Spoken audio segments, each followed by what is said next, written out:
Hello and welcome to Hops and Brews. This week we're taking a look at barley wine. For an open window on a crafty world,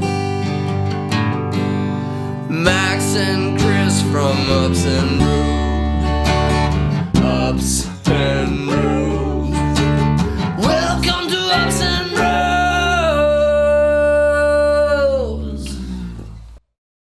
Before we get started, a quick word from our sponsor, Brew HQ, your one-stop shop for anything that has to do with home brewing.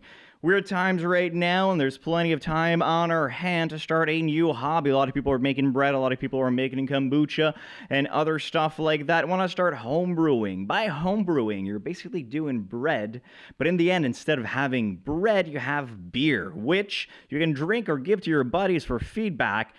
It's awesome. It's an awesome pastime. That's how I got into the industry. That's how a lot of people get into this industry. Making beer is fun. It's very creative, and you can do whatever you want, really. We've kind of shown a lot of different styles on this channel that you could try, or you could also find your own style. One of my teachers at school was a big fan of kind of finding obscure styles, different brewing techniques, like baking your malt instead of boiling it, which is, well, not boiling, but heating it up in water, which is kind of weird, but it works in some ways. So there's a lot of creative outlets or creative things you can do. And in the end, once you're done brewing, you can drink it. So you don't even have to spend money on beer. You're basically making your own alcohol at home, which is pretty awesome.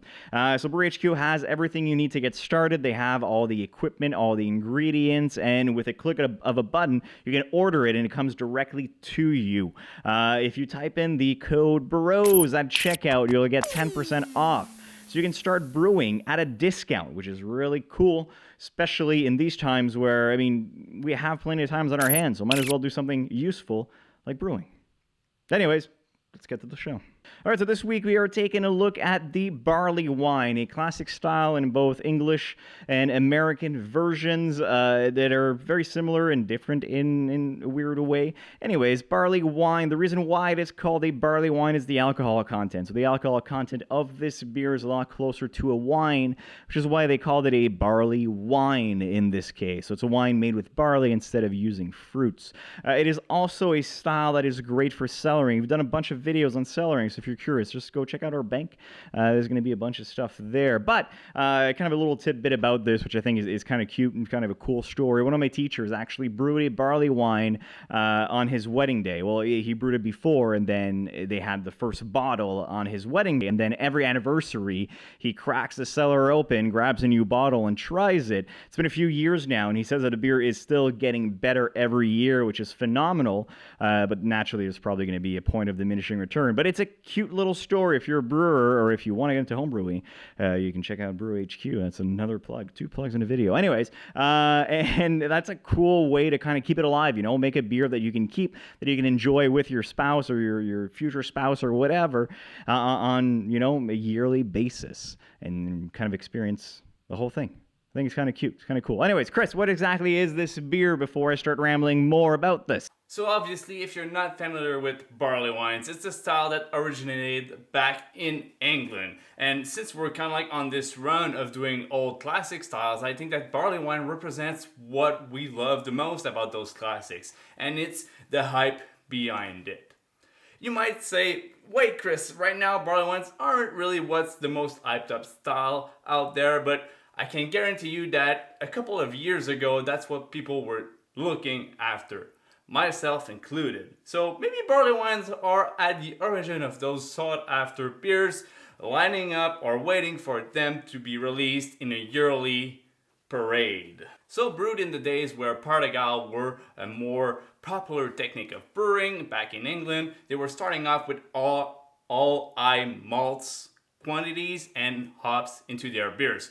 Much bigger, stronger ABV beers were sprung up from this at the beginning, but after, grains were reused to brew secondly and thirdly and even fourth beers out of there.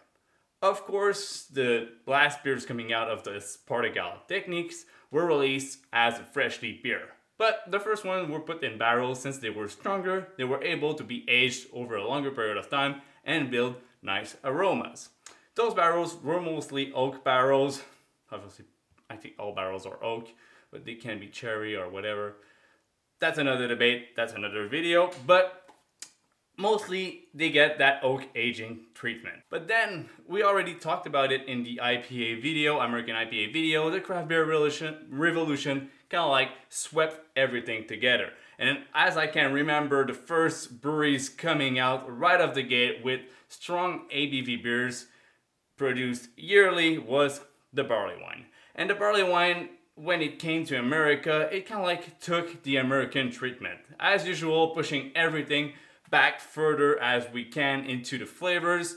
They were adding the famous American hop treatment, so over dosage of hops into those barley wines compared to the classic UK ones that were more on the barley, sugary taste, those red candies. In French we call them sucre d'orge. It's hard red candies. It's super sweet, but you get some sort of like maple tint to it, and I think that barley wines really do represent that. And some barley wines even go as far as getting some smoky aromas through them. So I've always been passionate by barley wines in general because they are a complex beer. But obviously having those high ABV beers in the US with this hop treatment really made them as some sort of a new IPA because you had a very high amount of IBUs and bitterness coming through plus the sweetness.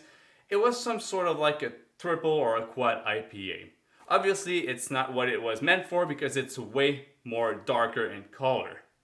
Solstice d'Hiver is the one that I've always been looking out for. It's released yearly here in Quebec, and I think that when you look at the market or how to market a beer with this high of an ABV, 10.2%, obviously it's not a summer beer. And right now, as I'm speaking, as I'm recording this video, it's like 30 Celsius outside and it's crazy. Not a good time to sell those beers.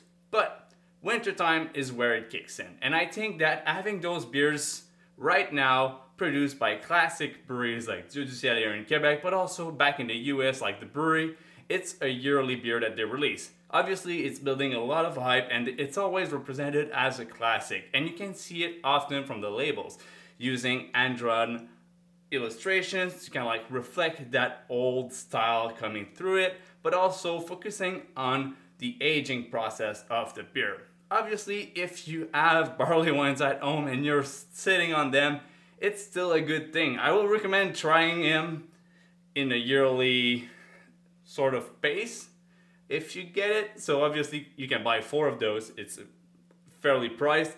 Age them through 4 years and get a different experience every single time you're drinking it, which I think is pretty relatable. And for new beer drinkers that are there looking at pastry stouts coming out at like 12% with bananas and chocolate in there, maybe you should look at this. It's a nice option. It's at 10.2%. You can focus on other aromas and also you get no adjuncts out of it. It's all coming from the malt, the hops, the ingredients used in the beer. Obviously, we're not gonna battle about adjuncts in there, but barley wines. What do you think of them? What's your favorite barley wines out there? And Max, if we want to brew a barley wine at home, yes, it's gonna be a FT task.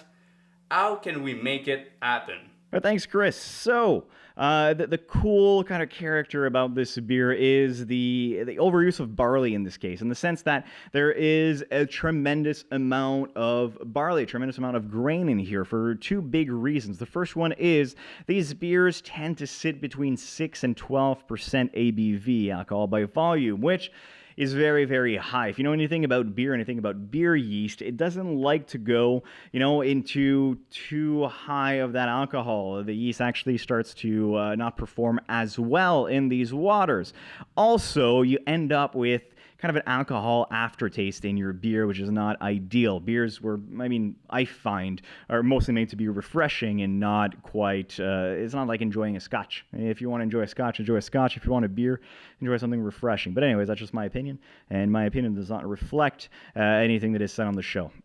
Boom, said it. But anyway, so barley wine, high in alcohol, high in residual sweetness, and high in hops. The main reason is it's a beer that's made to be kept a little longer. It's a beer that's made to be mostly enjoyed in the fall or the winter. Therefore, the kind of thicker, creamier, high malt body with a bit more alcohol to add that warming aspect, and then a lot of hops to help with the shelf stability of this product, where you can age it for, a little longer with more hops, and also to help balance out the sweetness. There's a bit of a scale, like the sweeter the beer, the more bitterness, the more IBUs you can actually add in that beer without it affecting the flavors all that much. That's why take a very high alcohol IPA that has a lot of residual sweetness, like an East Coast style IPA, but that's been pushed to be like a double or a triple. It can handle a lot more IBUs, and it's not going to feel quite as bitter as if you had a very, very light bodied,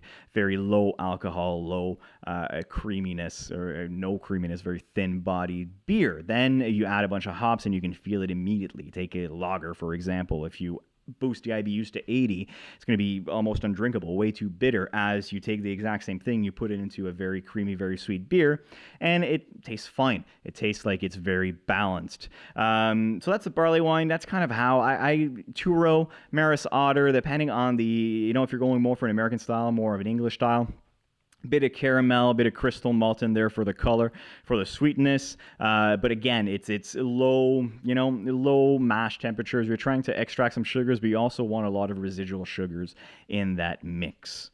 Barley Wines. If you like the video, please leave a like, subscribe, share with your friends, and let us know in the comments below when you like to enjoy barley wines. I know with stout, some people like them in the summer. I like a Guinness in the summer. It doesn't really matter. But with barley wines, to me, it's very much a winter thing. But let us know. What's your opinion on this? We want to hear from you. And we'll see you. We'll see you in the next one.